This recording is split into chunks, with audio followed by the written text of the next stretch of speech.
and then that's recording that. I'm gonna see if I can give you make host permissions, and I'm gonna say yes to that. And I did not lose my recording privilege, so you may potentially have those recording privileges as well, Elliot. Yes, I just started recording as well. Okay. Just for your own, so you have a copy as well. So let me kick this off real quick. So thank you everyone for joining on this hot summer day. At least here in New York City, it is very hot. This is one of the relatively frequent lately large-scale Scrum of New York City meetups, and we run them virtually, and we have various topics, various speakers presenting from time to time. Today, we actually do not have a speaker, but we have some pretty interesting topic. At least it seemed to be a pretty revealing and relevant topic to many of us. And so we don't have a very strict agenda. We have some discussion points. Also, it's not going to be deck driven, and I'm going to make a funny actually, I can't even show my screen now because Elliot can. Never mind. In any case, it's going to be open conversation. Elliot Vermis, who I'm going to introduce in a second, is going to be my co-host, co-lead. We're going to do this together. And we will budget enough time towards the end to take some questions or just open this for a live discussion. So today's discussion is, I'm sorry, before we get started and jump into details. So Elliot, just to serve, to do the justice, right? You and I have met by luck in the virtual space during this COVID times, right? These COVID times, you reached out with some great ideas about how to address the need and the huge topic of virtual remote collaboration, remote work. And we did a bunch of iterations, you and I, just brainstorming this idea. What happens when you go to remote team? So that's my relationship with Elliot, and but I'm the host. I'm the the organizer of the meetup, so I don't want to spend any time introducing myself. Elliot, do you mind saying just a couple of words about yourself? You said you're going to budget it to 45 minutes, so. Yeah, it should be. It might take an hour, but I'll try to keep it under an hour. Yeah, give me a second. So basically, yeah, thanks, Gene. So I met Gene. I built a company. It was a commercial real estate data company over a period of 7 years. New York based. I believe the entire team needed to be together, sitting in office, co-located in order to be effective. I sold the company to a large company, and the way I met Gene actually is that large company had a number of a more formal Scrum, developed team with project managers and Scrum masters, and one of them had referred me to Gene, and that's how we met. So after I left that company, I actually had discovered towards the end about how effective building a remote team could be. Our challenge at that company was we were looking for a head of product, and the caliber of person with the level of experience I wanted in New York was almost impossible to get, certainly for the budget we had. And I ended up hiring someone in Salt Lake City as a remote employee. And it was an amazing experience. So after I sold the company, I turned around to focus on virtual teams and remote employment, and launched a sourcing platform for remote employment. And as I was trying to, sourcing right now is not a huge topic because of where the economy is, but working remotely is. And so I reached out to Gene to talk a little about, what does it take to build an effective remote team? Is it enough to simply say to everyone, you have Zoom, work from home? The answer was obviously no. And so that's form the basis for this discussion, which is, okay, well, what does it take to truly build an effective remote team? Good. So, okay, that's a good, so the intro and the summary all together, right? So, guys, I'm going to kindly ask you to all mute yourselves if you're not explicitly. Thanks, Jim. I think, can we mute everybody? Yeah, is there a way to do that? Mute all. I mean, you're the host now, so you just mute all and just unmute me and yourself. Okay, participants, no. Share screen, no. There's, mute. Let's see. Here we go. Above the participants, click and say Mural. Got it. Okay, cool. All right. Oops. Wait, Gene. Wait. You're muted too. I need to unmute you. There you go. Okay. Okay. Well, yeah, good. Thank you. I'm still muted, it says. No, we hear you. I hear you. Good. Okay. So we have identified like 5 key questions that we may potentially dive into and see if we can explore these. I mean, how do you want to run this? Do you want to like raise these and see if we can just open up to this, say what we want to say and then open up for discussion, or I think we could do it either way, but it might be effective just to talk about the different discussion points because they're very intertwined, and then open up for questions, and maybe it might be easier to do it that way. Just go through the discussion and then switch to Q&A. But I'm pretty open. Okay. Well, the first one we had. Let me start off. We got one that we marked as character trait impact, extroversion versus introversion on the and the situation of remote work. Do you have any strong sentiments? Do you have any strong thoughts or experience around people that are extroverts versus introverts, and how remote work and distribution has, how it impacts these people, or vice versa? Well, I think it's an interesting question. The sort of corollary question is everyone a good candidate to work remotely? Like ultimately, once we get past COVID and people can go back to the office, but many people will want to continue working remotely. The question is everyone a good candidate to work remotely, or are there some people who will thrive remotely and others who will thrive in office? And Gene, you mentioned when we talked about that, about one of the major traits. I mean, I'll mention a couple of traits, but there's one in particular that I think you were alluding to. So people who are self-driven, people who are able to work autonomously, those are character traits that are essential. You have to be self-driven, self-motivated, and be able to work autonomously if you're working remotely. But also the question of extroversion and introversion is kind of a double-edged sword. And Gene, do you want to talk a little about your experience dealing with introverts versus extroverts?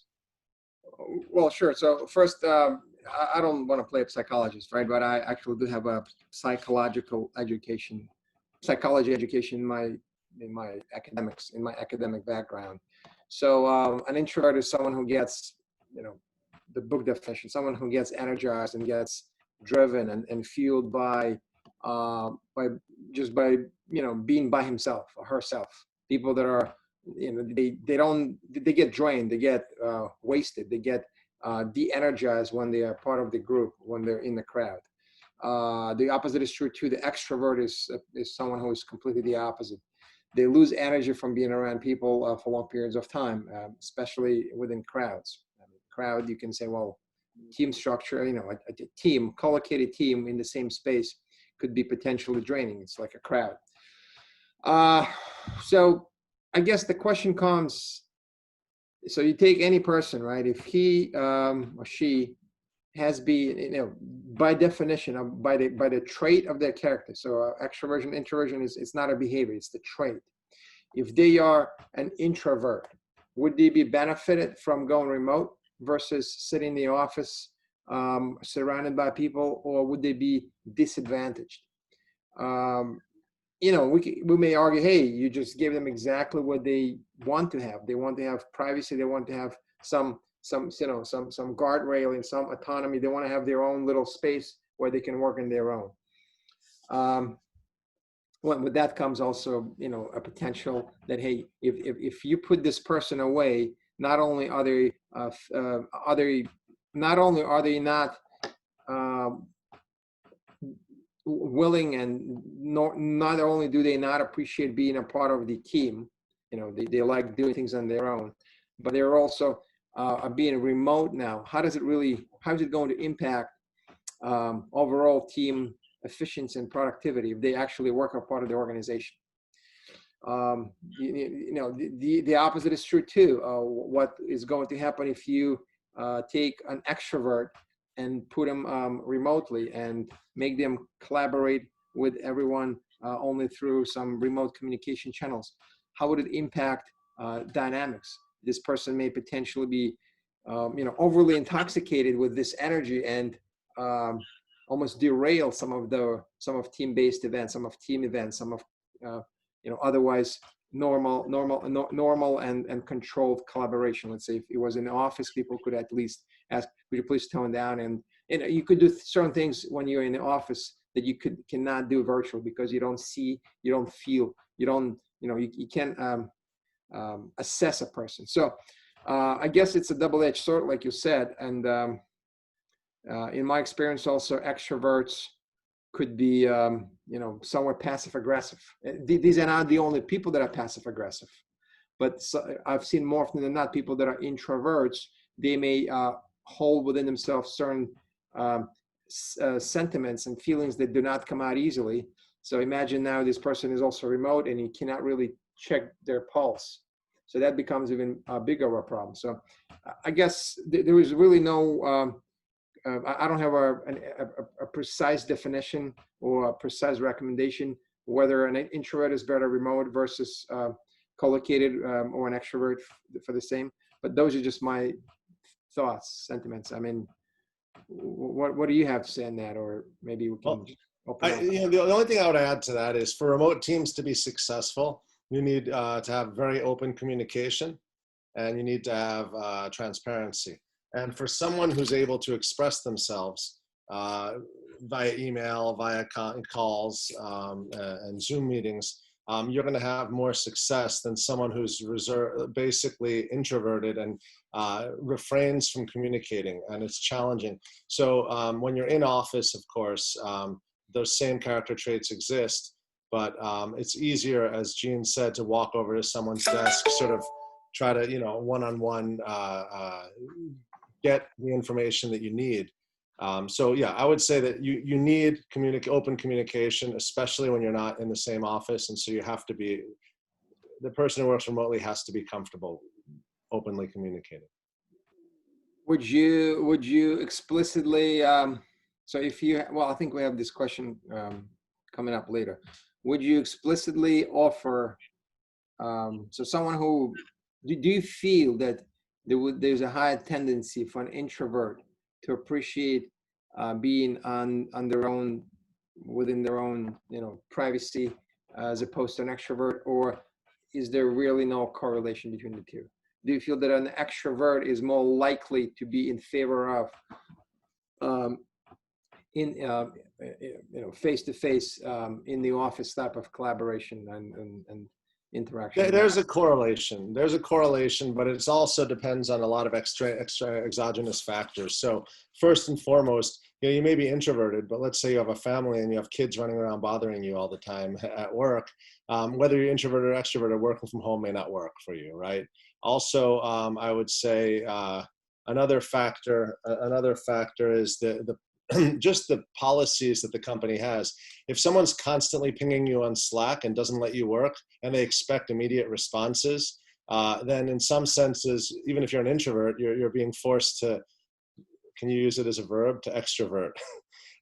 And so therefore, so I do think, yes, look, people who are extroverted, who like dealing with people, are going to feel suffocated by being in an environment where you're not surrounded by people. That's probably true. But there's a lot of exogenous factors that'll impact whether an introvert will be happy working remotely. All right, cool. So just as the rule of this discussion, let's kind of parse through some of the hot topics we have, and maybe then open up for Q&A and everyone can chime in. Is that okay, or do you rather want people? Do you want to pause and see what people say? Yeah, let's go.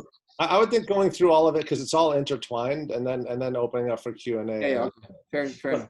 Do you want me to ask the questions so that we've pulled together, or do you want to? Yeah, like you said, let's follow through and then open up, and maybe people can chime in as well. So one of the things, and it's a good time to switch, because this is really something you'll be able to answer a lot better than me. So it's good that I'm asking it. We talked about lean organizations and agile or adaptive frameworks, and the question is, You know, when you look at Nimble versus a heavy framework, why is it important? Why is it critical to be lean in a remote world?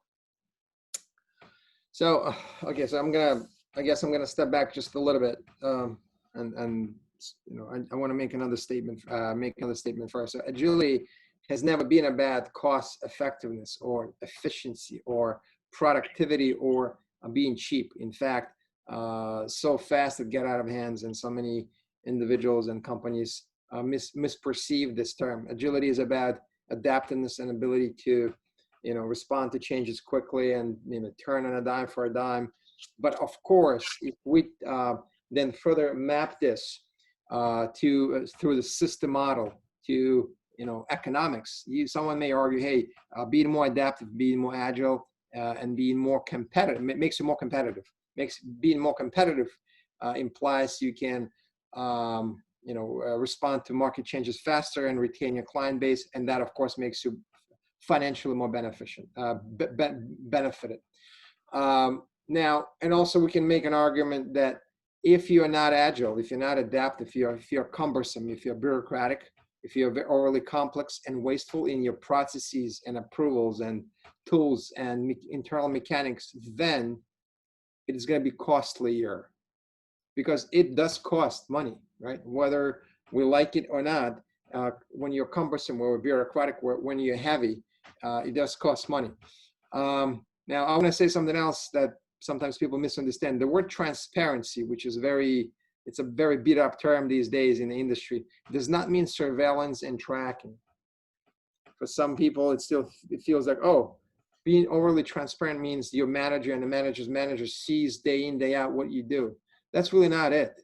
I mean, you may potentially share with them if you wish, but it is not about being under the you know, under the prism, under the you know, surveillance camera. So transparency is something else. Let's just pause for a minute and think what transparency really means when we are all together in the same office, in the same room, in the same facility, versus when we are remote and we don't see each other. Like, for instance, transparency remotely does not mean someone is watching your keystrokes, or, you know, has a camera that is you know, that shows what you do and how you do it and how you move and how you operate. So going back to your question, Elliot. So organizational design complexity, does it really, you know, what does it really mean in the traditional world versus the world we are in at the moment, and maybe the world in which we will partially remain going forward? Heavy complexity, heavy organizational structure will inevitably lead to increased cycle time and longer feedback loops. For example, if your teams work and produce value, and they are somewhere down at the bottom of the huge pyramid, and customers are so far up in the sky that you can't even see them, and there's so many different translational layers that sit in between Gemba, where value gets produced, and where value gets consumed, then of course your cycle time is going to be high, your feedback loops are going to be long and ineffective, and you may rightfully argue that this is a costly proposition. Okay, it's like almost if you have excessive weight, you know, and then you're trying to, and you have gained it during good times, right? Then all of a sudden you are faced with reality. In order to you know, survive, you need to be much more nimble. You need to be more adaptive, more light-footed. What do you do? What do you do? I mean, the couple ways you can get there, right? You can do it more methodically and in a structured way by staying healthy, like organizational health and organizational adaptiveness are somewhere synonymous, right? Or you can say, oh my God, in order to withstand the sheer wind, in order to remain competitive and improve our balance sheet, we need to do some dramatic cuts, right? Obviously, it's all about money. In the end, for many companies, they need to save budgets. What happens then? They start letting people go, and they start cutting in a very surgical way, as opposed to losing in a very therapeutic way. So I guess the original question, I think organizational design complexity is a very important order factor. And as we become As we go online, and of course, we all remote, majority of us are remote these days for a reason. And when maybe business and economics are not the best, those companies that have managed to become more nimble in a healthy, in a therapeutic way, as opposed to a surgical way, they, at least that's my argument, they're going to have a better chance of surviving and prevailing. So that's a good point. But let me ask you, would you say that the need to be nimble rather than to be, heavy, if you will, in terms of an organizational structure, do you think that's more a function, that need is driven more by the economic situation we're finding us in, the challenging economic environment? Or do you think it's driven more by a remote versus in office? Or let me phrase the question, what aspect of it is more relevant to remote versus in office? Can you reframe it one more time? Yeah, so I guess it's clear to me that to survive and to thrive in today's economy, it's critical that you have more of a nimble and agile organization. My question is, to what extent does working remotely drive that need? Or is it mostly driven just by the fact that we're in challenging economic headwinds and you have to react more quickly? Okay, so I think the latter is kind of, it's inevitable. We are there. We're here. We are where we are because of the challenging situation, economics and and pandemic. Now, should we consider a remote as as an option during good times? In my view, so maybe my answer will not be binary. It will not be dichotomous. Ideally, of course, for certain types of work, we are definitely benefited from being co-located. From certain activities, we're definitely benefited from being co-located. Nothing really beats face-to-face in front of the whiteboard.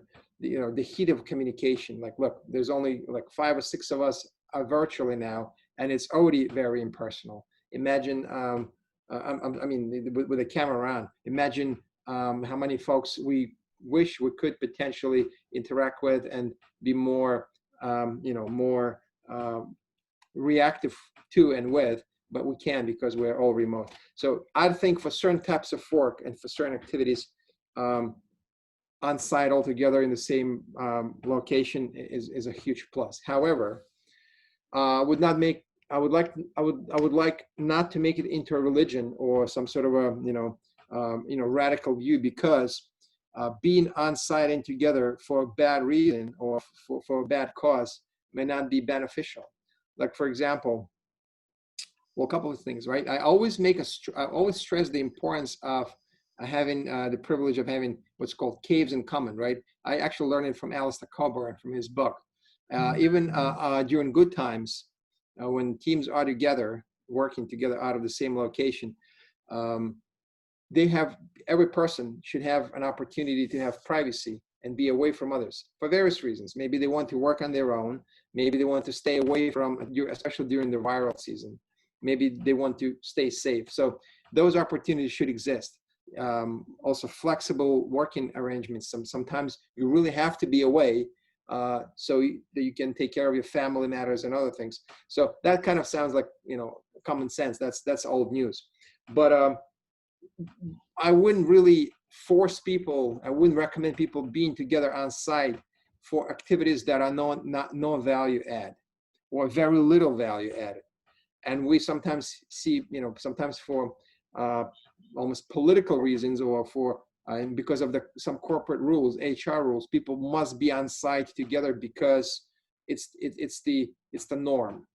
A status meeting, or sometimes a town hall that very few people see value in, or some sort of a non-value add event that everyone gets dragged into. For something like this, you really do not want to optimize for these kind of events at expense of people's ability maybe to spend time home, maybe start their day much earlier, and being more productive by not having to commute. So my answer is really not dichotomous. Even during good economics, during good times, I would consider seriously giving people an opportunity to work remotely. In fact, also, if you methodically and consistently collocate one group of people that belongs to the same, maybe bigger group, and consistently do not collocate others, you may create some sort of a disparity, like it's not antagonism, but it's almost like first and second class relationship, first and second class citizenship. And this isn't something I wouldn't recommend, because actually we've seen this, people become polarized. Yeah, well, I'd agree with that. I think a lot of it can be addressed through policies. For example, at Trello, they have a policy that if one person is dialing into a meeting, then everyone has to dial in. So what happens is, if they have a 20-person conference, meeting, and one person is dialing in on Zoom, then everyone sits at their desk and everyone takes the call on Zoom, in order to avoid this first class, second class type citizenry. I think that working remotely has a lot of benefits to the employee. If you avoid long commutes, people in New York, for example, if you live in Long Island, I hear people have an hour and a half each way commute. They spend 3 hours jammed on a train. That's not productive, and it saps a lot of energy. I do think there's a couple things with working remotely, and one is the concept of having someone's full attention. That's the biggest challenge. Because if you're remote, I can, be working on my phone separately, and you have if I'm in a conference room with you working on doing something else, it's much more obvious. That's probably one of the biggest challenges that needs to be addressed. First of all, that's why a lot of companies mandate video when they're on these type of calls. It's not as much to see people's reaction as to sort of guarantee that everyone's focused on what you're discussing. And the final thing I would say about remote, it's interesting. I had a conversation. Do you mind if I go into this, Gene? These concepts. Go ahead. Yeah.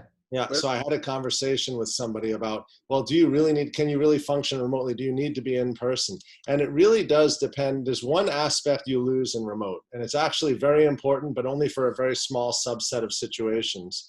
And that's especially when you're doing transactions with I don't want to say adversarial party, but someone else who you don't know. And, you're sitting in a meeting with 8 people, and a lot of times you can get the deal done by, during a coffee break, pulling them aside and, having a few words with them and somehow influencing them, either because you have something in common or something else. And, if you're in a meeting like this, you can't pull them on a coffee break and just, hey, have a couple of words with them. And after the call's over, everyone hangs up, and you lose that opportunity, which becomes critical. But that's not very frequent in team, internal team interactions. That's more when you're dealing with external parties. Yeah. Yeah, that's true. Yeah, sure. We can move on probably. Let's move on. So, one thing I was going to add, look, even with Scrum in large scale product development, even on small scale, if push comes to shove, they just take one team using Scrum framework, working together, and they are at the crossroads. Should they be 100% collocated at the same time in the same place, or 100% remote, or maybe somewhere in between? I would say, well, don't be dichotomous, like either or. Maybe you want to be somewhere in between if you absolutely have to. Then if so, pick and choose where you have to be together and when you can afford being away, like for planning and for refinement, bless you, and for reviews and for retrospective, you probably want to be together. But during runtime, during just all other days, perhaps you may want to experiment being remote. So you have to split meaningfully, right? Okay. Let's do the next 2 questions. I think we can lump them into one. By the way, I think when I sneezed, everyone's glad we're remote, by the way. So the next 2 questions, to put them together, is decision-making processes and organizational structures. When you're remote, how important is it to have the right decision-making structure and organizational structure? How does it positively or negatively impact working remotely as opposed to in office? Like in terms of, layers of approval, corporate hierarchies, et cetera. Well, I mean, from that perspective, so I guess my way of viewing this is the following.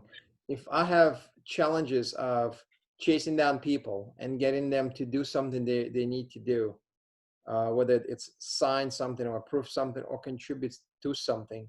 And if I have this challenge in the office, where I can literally just walk over to the cube or knock on the door, if I already have this baked in challenge, then if we take this same interaction communication model and just put it online, I think my risks have gone up, because my ability just to knock on the door or just walk over and just kind of be, obviously diplomatic and respectful, but be in that person's face and, hey, look, there's something that we you're being a bottleneck.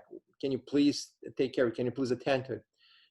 If I can do this in a physical world, my capability of doing this and my ability to do the same in a virtual world, in the virtual world, will be diminished. So to me, any potential challenge or dysfunction that we see in communication and interaction in the physical space could potentially be amplified in the virtual space. In fact, this magic formula, and that's not a magic formula, it's n times n minus 1 divided by 2, the number of communication nodes versus communication channels. This is going to be pretty vivid, pretty obvious how this will impact when we go online.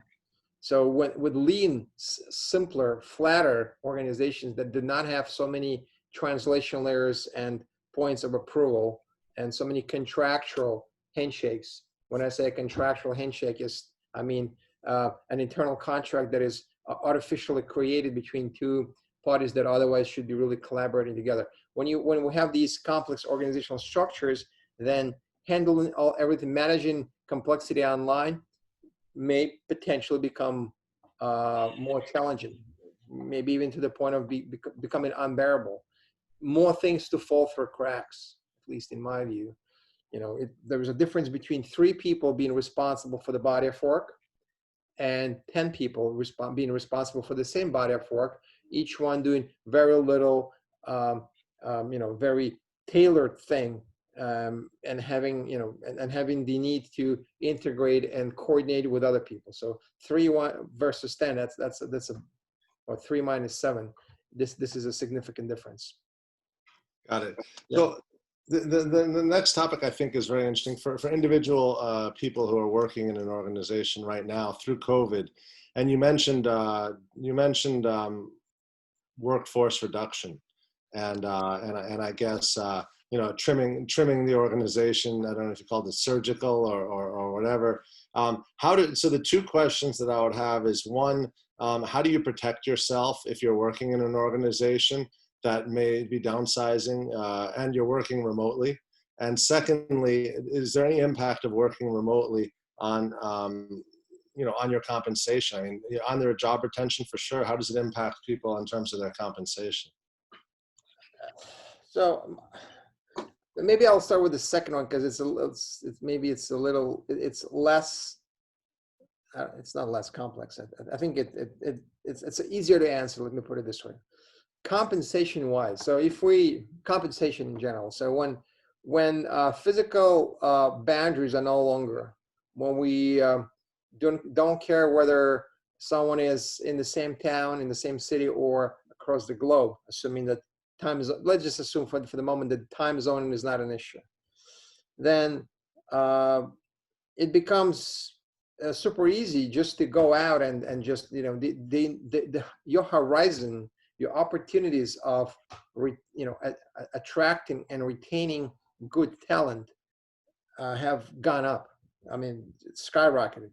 But at the same time, your risks of attracting not such good talent have also gone up, because I would argue that for certain things, it is very challenging to interview and to vet remotely.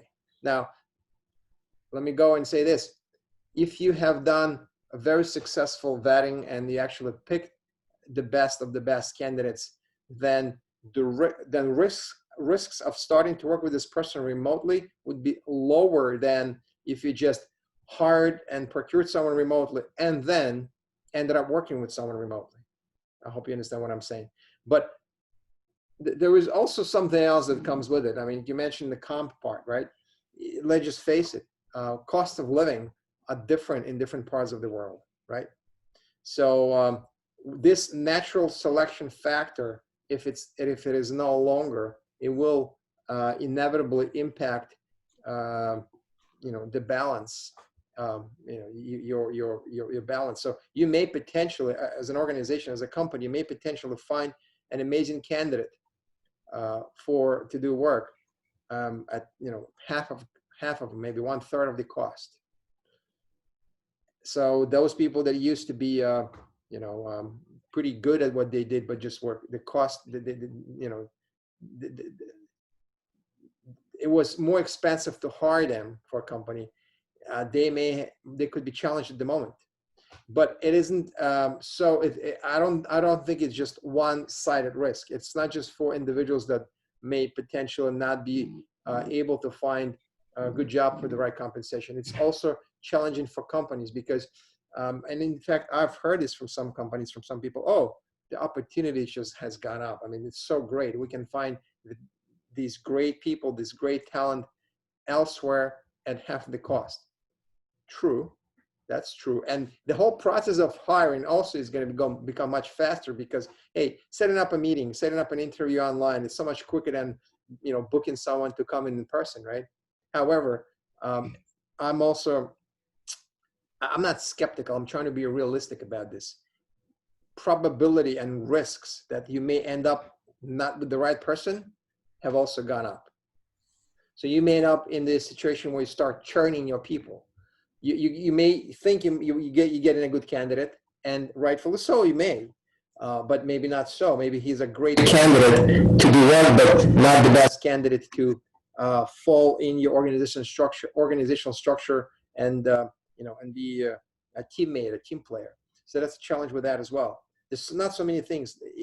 We can't really pretend we're in augmented reality of some kind, and we are, by talking to each other virtually, we completely, it's not the same as doing this in person, right? So there's a risk. So there's some benefit. There could be a short-term benefit. Quality person seems to be cheaper, but it's a short-term gain, but there is also a risk. This person in 3-4 months may easily just pick up the bags and leave, or they will become not someone you want to keep around. So you're going to have to initiate the offboarding and rehiring. So, let me add one point about compensation. Should we open up to Q&A after that, you think? Yeah, sure. Let me just one comment on compensation. In addition, there is some challenge to working remotely with respect to compensation in two areas. One is what Gene alluded to, which is you're suddenly facing competition from people outside of more expensive geographies. Forget overseas, but even if you're based in New York or Brooklyn or San Francisco, and your competition now is based in Columbus, Ohio, or Minneapolis, they're going to demand less competition, and you're going to be competing against that. So that does have a downward influence on compensation. The other area, though, that I think you shouldn't underestimate is how much compensation decisions in terms of bonuses and everything else is impacted by how much you like somebody, how much you like working with them. I mean, in the real world, it should be based strictly on merit and performance. But, I don't think you can underestimate, especially in smaller organizations and startup organizations, if you're all sitting in the office until 10 p.m. at night ordering in pizza, and you're all in it together, I'm in this boat together type of thing, how much that impacts how loyal the people feel towards each other, and what the impact of that is on compensation. I mean, I don't know for a fact that there's an impact, but I suspect that there may be an impact as well in those type of environments. So those are the negative risks with respect to working remotely. Yeah, I guess it's an interesting dynamic. We don't know how it's going to all transpire. To your point, at the moment, everyone gets the short end of the stick. Almost all geographic regions, doesn't matter where you are. If a company in general is on hiring freeze, or they have slowed down how many people they are bringing, they are definitely not on schedule as they planned in January, right? Everyone gets impacted. but it's probably a fair game to say. It's probably fair to say that people that typically come as a more expensive requisition will be getting more impacted than people that come as a less expensive requisition. And of course, I guess it's the Darwinian law kicks in, right? The survival of the fittest, right? But it's a short-term impact, short-term expectation.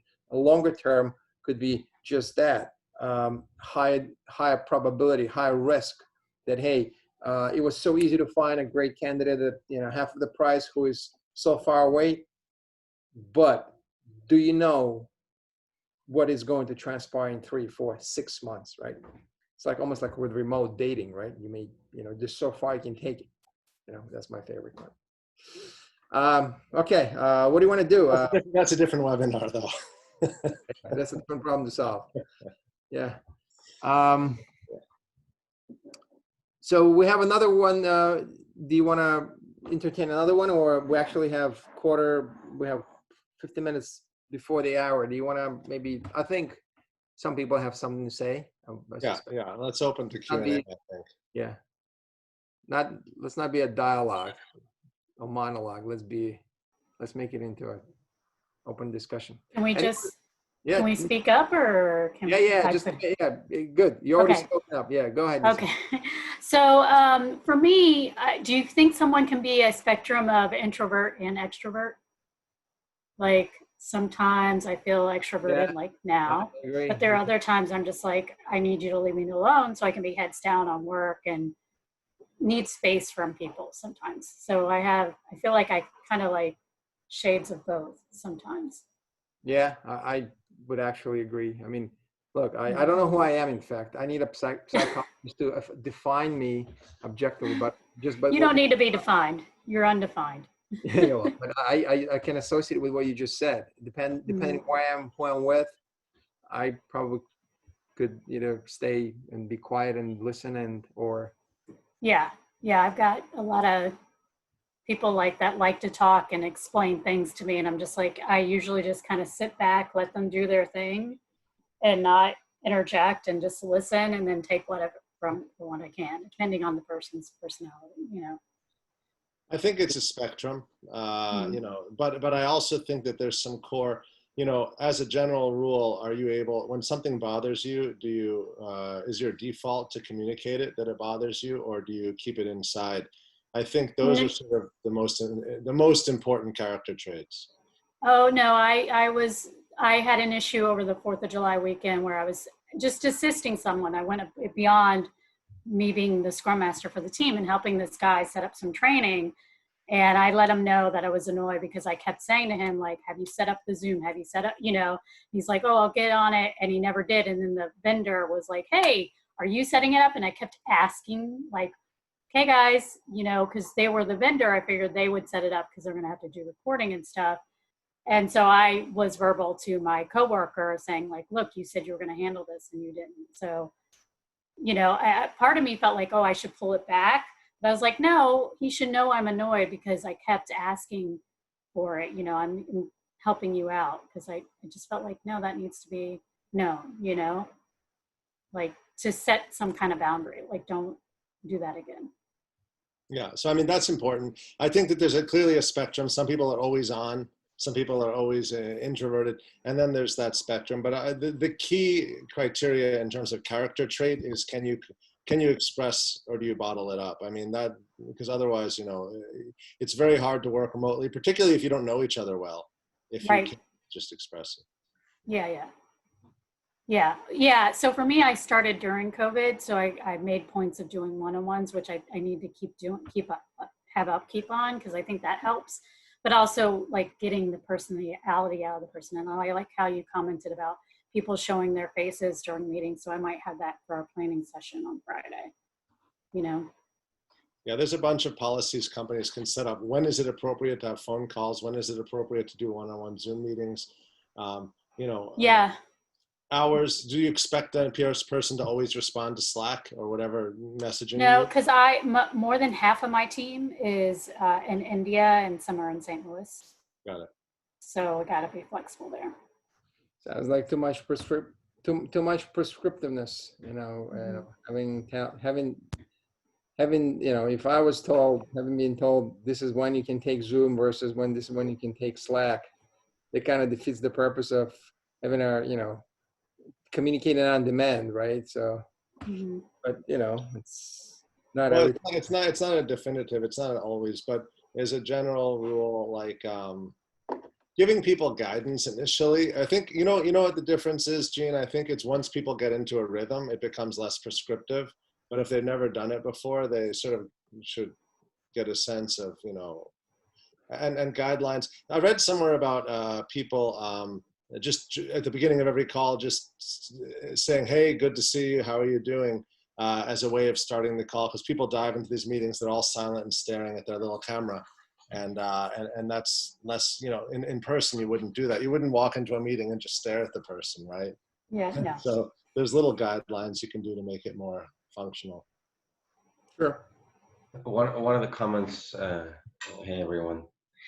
One of the comments that I heard from Mike Cohn on introvert and then extrovert and in the context of Scrum is the whole kind of safety and structure. So an introvert will be devastated at a networking event, just which is unstructured, and it's all about your way, how you communicate to network. But within the meeting, a Scrum event, the more kind of safe and structured it is, the more an introvert will be willing to participate. So right now it becomes a job of Scrum masters and coaches to create that environment, using all the techniques that we've learned through the through our trainings. And you just mentioned, Elliot, regarding that, that quick check-in, before the meeting, which is, definitely helps me. I just started a new, a new job, and it's actually, full-time role. And I'm being onboarded remotely for the first time. I've done it before for others, and I transition others to remotely, but as I'm doing this myself, introducing myself to a new team, building the trust, building the rapport, and that's something that I constantly have to be aware of. That there are introverts out there, and I need to make it safe for them to to open up. And what I heard from Mike Cohn is that the structure helps them. Yeah. Yeah, you want to give them, and initially want to give them some guardrails. Yeah. Then you want to probably give them more space and breathing room. Which is more challenging remote. That's my point. More than in in person. Well, I guess I'm going to also, I don't want to quote anyone, but there's someone who is very adamant about this in the Agile community. One of the, I guess the frontier guys. Until augmented reality catches up, technology, we are still going to be getting the short end of the stick, unless you feel that there's a 3D picture of your coworker, virtual, the holograph next to you. It's still going to remain, semi-real, right? I remember the movie, forget about the name of it. Yeah, in any case, so you have to really, technology needs to catch up in order for our reality to be, for augmented reality to be the same as our, real lives. But that said, I do want to add one thing though. I think that in-person is really important when you're having difficult discussions, when you're having disagreements or confrontational, situations, because when things are going well, I think remote works very well. In fact, I was launching a company recently, and I assembled a team that I met virtually, just like I met Gene virtually, and we worked together for 12 months. And it was phenomenally productive, and we really built strong relationships. I mean, we laughed, we talked about things, I guess when we talked about politics, we cried, we didn't laugh, but it's the same thing. And basically and I didn't feel there was any negative impact to having worked remotely. Yes, we were all fairly extroverted and it worked very well. But I think that if we were to have, discussions where it's like, I'm not happy with your performance or some other type of discussion like that, it's much harder to have remotely. That's when in person, maybe you grab a beer together and discuss the problem is easier, I think. Truth be told, and this is not specific to virtual, individual performance in general has been proven scientifically, academically, has been pretty detrimental and counterproductive, especially in agile adaptive environments where teams deliver, not individuals. Now, having that all taken online just further dilutes significance and quality of the whole idea of the whole event. In fact, I remember, just in passing, I remember some years ago, I was also subject to a performance appraisal, which is, again, my views haven't changed for the last decade or so, even more about the process overall. And I made it explicit to be in the same physical location with the person who would read it off to me otherwise on audio, not even on video back then. And, that person was not prepared for it. And I said, no, I'm actually in the building. I will come down and see you in person. Oh yeah, you don't have to. We can have it here on the call. No. I'm going to come and see you in person. I'm going to look in your face when you say it. And that person actually happened to be a big extrovert. Big introvert. And I put him out of his comfort zone. Put him out of his comfort zone by having been in his face for this initially already unpleasant conversation. Because who else, show me a person who actually likes to be told how much they're worth, individual performance appraisal conversation style. So in any case, I guess my point, just to add, some of these conversations, the tough ones, having online, having remotely, obviously they can be then their quality goes down.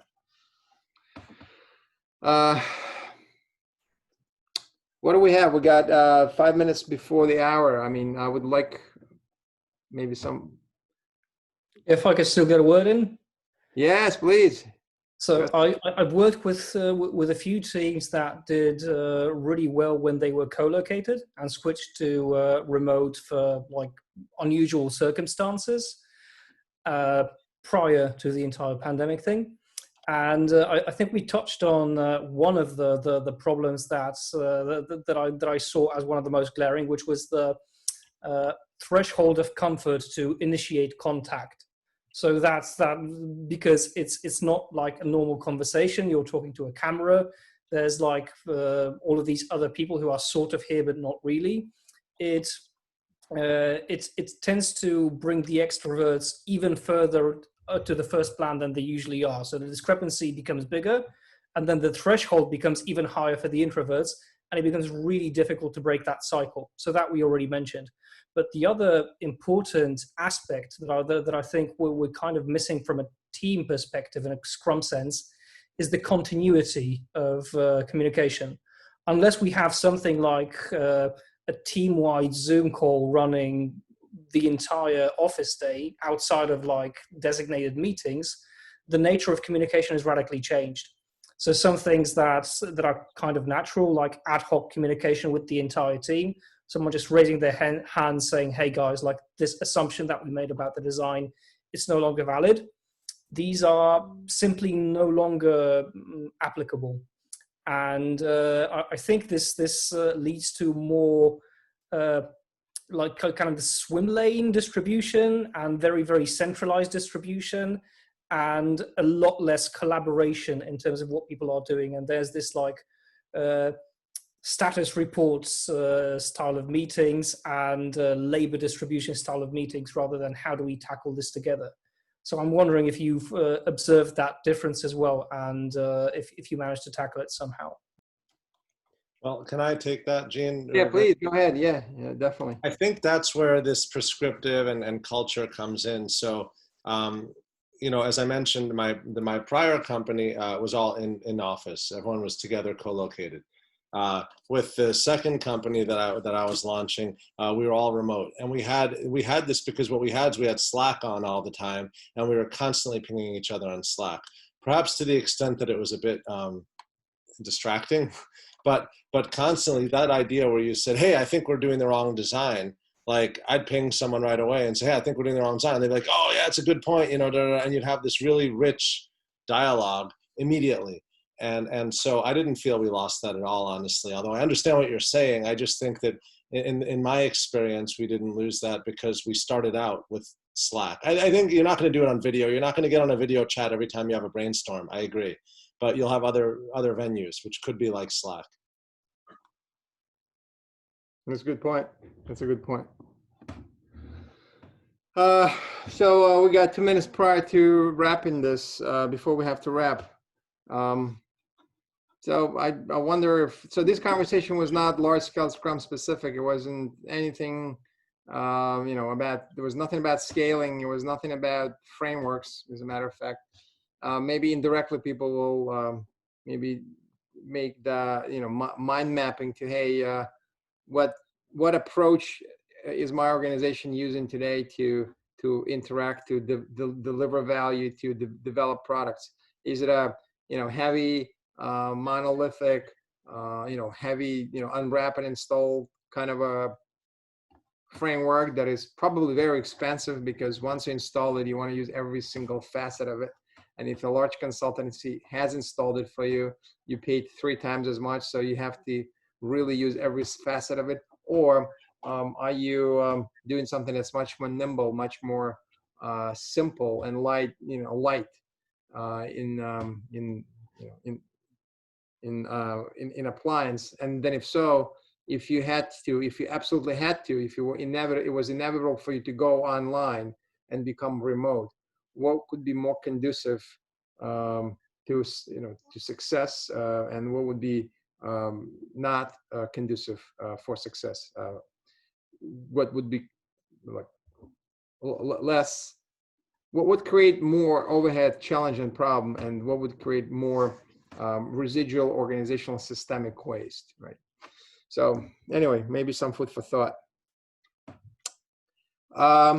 I guess we can wrap this. I mean, really, there was no deck to share.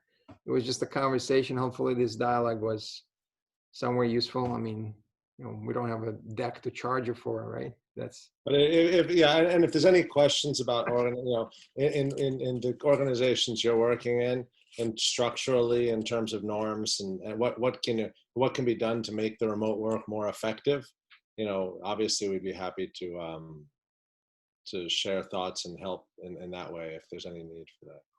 Absolutely, yeah. Well, and thank you to all of you who actually has contributed as well and kept this, made this into a discussion. There will be some events coming up in Less.Works. Please look out. We have Jürgen de Smet coming in a couple of weeks, and then Diana Larson. She's coming back again. So please be on the lookout, and please stay safe and you know, and successful. Okay, even though we're all remote, try to be successful and be safe. Most importantly, be safe. Okay. Great. Thank you all, guys. Wrap. Everyone. Cheers. Bye bye. Thank you. Bye.